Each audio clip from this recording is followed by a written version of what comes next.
One of the pleasures that I enjoy each year in life is to come to this press conference because Brian each year ups the ante in terms of financial support. He has not yet reached the target that we would like, but he's getting there. Let me thank you very much, Brian, for your continued support with the JAAA. Would like to go on record thanking you. And while I'm saying that, I must recognize Mrs. Mother Roan, the only Jamaican to head an international sporting organization. I would like to also recognize other members of the JAAA who are here. I'd like to recognize Marie Tavares, Assistant Secretary Eddie Hector, Charlie Fuller, Dennis Gordon, Gregory Hamilton, and that looks like I'm not seeing too well, or Richard Boyne. And of course, not part of the JAAA, but Oral Tracy has some amount of eminence because he has decided to make a career out of a particular athlete. And I have been imploring on him to make sure that he doesn't have to, again, eat his words. So a word of caution, be careful. Be careful. So seriously, let me just once again thank Supreme Ventures for their support.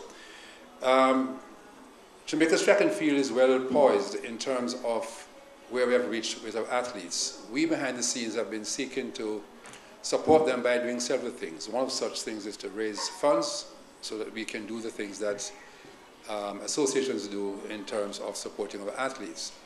And it's because of this why this year's national champs is particularly important to us, because we expect a large crowd and we expect the competition to be keen, and we feel that at the end of it, those athletes selected will do us proud. So far, there are only a few athletes who know that they've been selected. Mr. Bolt, Ms. Fraser, Ms. Foster-Hylton are the ones who have secured spaces, and Melaine. The other athletes have to ensure that they do what is necessary to make the team, and when they do, we can all expect them to perform as usual to their best. Let me therefore take my seat very quickly and ask the media to continue giving us the support that you have given us. Sometimes critical support is most important, and we look forward to that.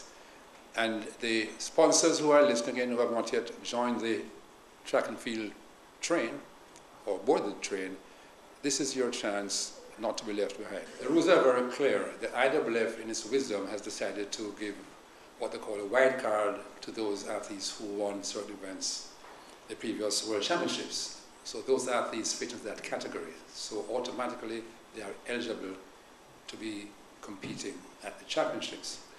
The JAAA's rules are somewhat clearer in terms of athletes who are not so classified. It means, therefore, that while there is no compulsion to compete, it doesn't mean that they are not required to compete. And there's a subtle difference if you know the English as I know you do. So I'm not sure if I've answered your question. Well, because of that sort of difference, that's why I wanted clarity.